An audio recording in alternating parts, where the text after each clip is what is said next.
ꯃꯁꯤ ꯑꯩꯈꯣꯏ ꯄ꯭ꯔꯖꯥꯅ ꯆꯃꯝꯅꯩꯕ ꯑꯦꯖꯦꯟꯁꯦ ꯂꯧꯊꯣꯛꯄ ꯁꯨꯡꯌꯥ ꯌꯥꯗꯦ ꯀꯛꯄ ꯌꯥꯗꯦꯕ ꯑꯦꯅꯤ ꯑꯩꯈꯣꯏꯅ ꯀꯝꯄ꯭ꯂꯦꯟ ꯊꯥ ꯑꯃꯗꯨꯒꯤ ꯆꯦꯟ ꯌꯦꯟꯗ꯭ꯔꯦꯅ ꯑꯦꯖꯦꯟꯗꯨꯗ ꯑꯩꯈꯣꯏꯅ ꯀꯝꯄ꯭ꯂꯦꯟ ꯇꯧꯔꯒꯗꯤ ꯃꯥ ꯑꯦꯖꯦꯟꯗꯣ ꯀꯦꯟꯁꯦꯜ ꯇꯣꯛꯄ ꯌꯥꯔꯦꯕ ꯁꯔꯀꯥꯔꯒꯤ ꯀꯔꯃꯆꯥꯔꯤꯅꯦ ꯍꯥꯏꯕ ꯃꯣꯏ ꯑꯣꯅꯔ ꯐꯪꯉꯤꯅꯦꯕ ꯑꯦꯖꯦꯟꯁꯤꯗ ꯒꯥꯏꯗꯂꯥꯏꯟꯗꯣ ꯁꯔꯀꯥꯔꯅ ꯄꯤꯗ꯭ꯔꯦ ꯍꯥꯏꯕ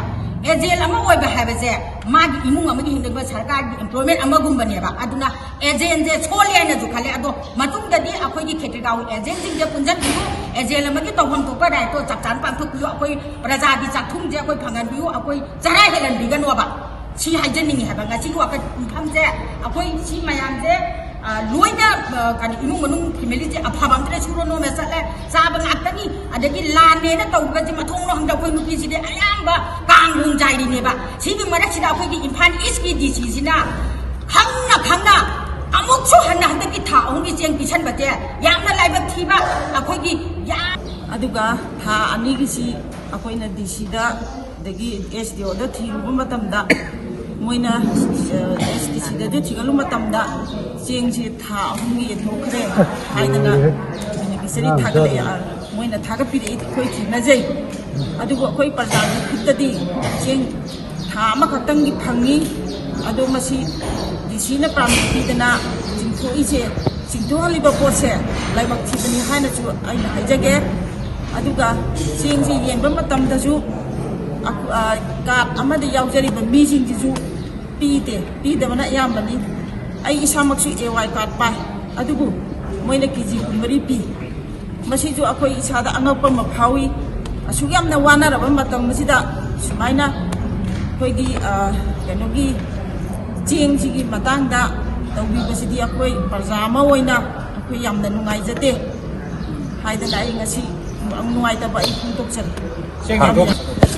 ꯃꯁꯤ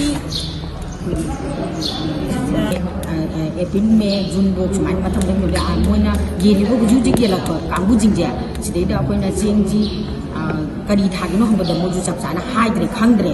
ado yen da matang di mas book di yen gere akoi ka bit phangan gere hana gi agent jingjina aduga matung di amu moina anoba agent khalakpa matang ji da di karma thagi ge de yen da badi tha ahum surabani na adu haidi do ko officer aga akoi yen khangak pani ha ado akoi di praja da di phangre jeng do amta akoi ki ya matang koi sum hanna ma matam da ado agent jo anuba cheluni agent anuba ji do hangu matam do kari thagi no khangre ha ado ko ju chaman ma boko de ko officer sat pani ha ho da chingthoki ji de kara no ba chingthoki se akoi gi XMLA ya bu ji lai ba MLA ji na ni na hai mane ji si pa mi to ga to bu ne aduga ima ngasai gi koi gi card ki da tan kong ji hai je ji na kamai to Siji moina juji anoba jen jingjin haibada ngasai ni moina asomdegi jing pirak pada sudi adegi hanaga ju amu mana dress maina mathang manau adegi kati de yaw da singdo adu ju amu suna pidaba sidani tawnara ijingje adu akoina gi nungai daba bana hanagi juju ko de MLA huji anoba mamagi matam bi loigre adubu sakana akogi CM na kai na akogi man sakana amu akogi digaw gen jigi amu inong nong na maji amu tawre adu ne banjai o ma thongrong khangre akoi huji adu lanjina adu khangda bije sine jida khwai laiba thiba amana akoina nungai daba amana hana ju thani pala ma yenda dana mana lawthoga akoi praja da kari kum yamba phangala kidrabane ba si akoi nupi mayam meda pabi mayam taroga akoi gi chakhau je mat le aindana akoi DC da mayam kari no adi chin di pai ba mandi kari ka mayam ji tawdana akoi em ba thani ban ju ma jo koi meda pabi ne gele ba dang bi chin direct tawraga adu da akoi chin di chap chana phangi AY gi ju kuthra manga phangi adagi biodata gi ju manga yeli sumaina taweba adugi matung dara pasidadi amu aduni adane tawre akoi gi laiba thiba amana akoi gi official gi site tagi akoi gi agenting ji gi tawbum thoba guideline do khanghan bi da ba hai dare awareness pi da ba masi akoi praja na samam ne ba agent je lokho ko chungya ya de ka pa ya de any akoi na complaint tha ma gi chen yen de na agent du da akoi na complaint tawraga di ma agent do cancel to pa ya re ba sarkar gi karmachari ne ha ba moi oneram phangi ne ba agent ji da guideline do sarkar na pi dre ha ba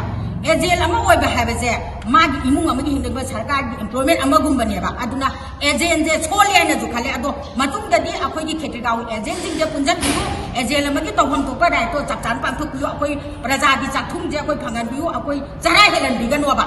si haijening ha ba nga si wa ka pham je akoi si mayam je loina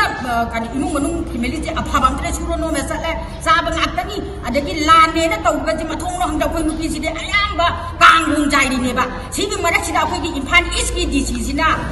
khangna amuk chu hanna handaki tha ong gi jeng pisan ba je yamna lai ba thi ba akoi gi yamna mungai ta ba bu ai ha ba masi matung da taw ga na ba akoi ngasi ma tu wa kan khamda akoi lai ba koi nupi mayam je ngasi mak ai gi sai ta gi akoi mangon da kai ngom ngom bela ma sangdana masi akoi gi mangri ba chen tha ni gi je ngasi mak hayang ba bi mi hai ni nge ba akoi chubam no mam kan da na akoi gi manipur da thoi ba thok do che ma khang ni ba ne ira yai na atopa district chin gi tribe chin da district pa mi lo ga Imphal du la ine bi stop yaw ga adu chi gi po se yamna lai ba thi ba ni chi hai jani